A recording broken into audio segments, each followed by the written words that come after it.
మనతో పాటు డాక్టర్ వరలక్ష్మి గారు ఉన్నారు, మాట్లాడతాం. నమస్తే మ్యామ్. నమస్తే అండి. సో మెడినైన్లో ఎలాంటి చికిత్సలు ప్రధానంగా ఉంటాయి మేడం? ఎలాంటి వాటికి ఎక్కువ క్యూర్ అవుతాయి, ఎక్కువ క్యూర్ అయ్యే మెడిసిన్స్ ఉన్నాయి మన మెడినైన్లో? ఓకే, మెడినైన్లో చూసుకున్నట్టయితే అన్ని రకాల వ్యాధులకి, దీర్ఘకాలమైన వ్యాధులకి అన్నిటికీ కూడా మనకి ట్రీట్మెంట్ అన్నది ఉంటుందండి. ఒక చిన్న ఎక్యూట్ ప్రాబ్లమ్స్ అంటే ఫీవర్స్, వాటి నుంచి కూడా మనకి దీర్ఘకాలమైన వ్యాధులకి అంటే పీసీఓడి కానీ, కిడ్నీ స్టోన్స్ కానీ, ఇంకా ఈ లివర్ ఇన్ఫెక్షన్స్ కానీ, ఎసిడిటీ, గ్యాస్ట్రిక్ సమస్యలు, అన్ని రకాల దీర్ఘ సమస్యలకి మనకి పరిష్కార మార్గాలు అనేవి ఉంటాయండి. అంటే మనకి వ్యాధి మూలాల నుంచి మనకి చికిత్స అన్నది ఇవ్వడం ద్వారా మనకి అప్పటికప్పుడు రిలీఫ్తో పాటు ఈ వ్యాధులు అనేది తిరగబెట్టకుండా కూడా మనకి పర్మనెంట్గా సొల్యూషన్స్ అన్నవి ఉంటాయండి. ఇది వ్యాధి చికిత్స విధానంతో పాటు మనకి జీవన శైలిలో ఎటువంటి మార్పులు తీసుకోవాలి, మనకి శారీరక శ్రమ అన్నది ఎటువంటి విధంగా తీసుకోవాలి, ఇలాగ అన్ని రకాలుగా అంటే మళ్ళీ మనకి వ్యాధులు తిరగబెట్టకుండా కూడా మనకి దీంట్లో చికిత్స అన్నది ఇస్తామండి. మెడినైన్లో అన్ని రకాల సిస్టమ్స్, 9 టైప్స్ ఆఫ్ సిస్టమ్స్ అన్నది ఉన్నాయి.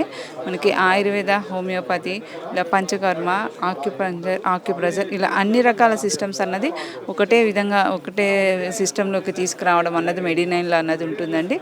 మనకి ఈ అల్టిమేట్ గోల్ అన్నది చికిత్స అన్నది ఉండాలన్నమాట. ఎటువంటి దీర్ఘకాలికమైన వ్యాధులకి కూడా మనం అన్ని రకాల సిస్టమ్స్ని ఉపయోగించి మనం చికిత్స అన్నది ఇవ్వడం జరుగుతుంది. Thank you. So doctors day celebrations ఇలా ఈరోజు మీరు లాగో లాంచ్ చేయడం కూడా జరిగింది. సో ఎలాంటి అవేర్నెస్ మీరు జనాల్లోకి తీసుకురాబోతున్నారు ఫ్యూచర్లో కానీ ఇప్పటి నుంచి కానీ? అంటే మనకి ప్రతి వ్యాధి అన్నది మనకి జీవనశైలి మార్పుల వల్ల అన్నది ఇటువంటి వ్యాధులు అనేవి వస్తున్నాయి అనమాట. అంటే ఎప్పుడో వయసు పైబడిన తర్వాత అంటే 50 ఇయర్స్ తర్వాత రావాల్సిన డయాబెటీస్ కానీ, ఈ పెయిన్స్ కానీ, బ్యాక్ పెయిన్స్ కానీ, ఇంకా ఆటో ఇమ్యూన్ డిసీజెస్ కానీ, ఇవన్నీ కూడా మనకి యంగ్ ఏజ్లోనే వస్తున్నాయి అనమాట. కొంతవరకు మనకి మన జీవనశైలిలో మార్పుల వల్ల, కొంత ఆహారంలో విధానంలో మార్పుల వల్ల కూడా మనకి ఇవన్నీ సమస్యలు అన్నది వస్తుందన్నమాట.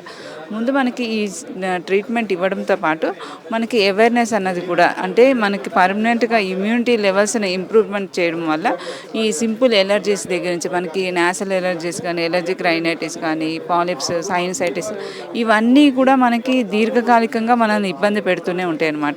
వీటికి మనం ఇమ్యూనిటీని ఇంప్రూవ్మెంట్ చేయడం ద్వారా మనకి వ్యాధులను తిరగబెట్టకుండా మనకి పర్మనెంట్ సొల్యూషన్స్ అనేవి ఉంటాయండి. Thank you madam, thank you so much.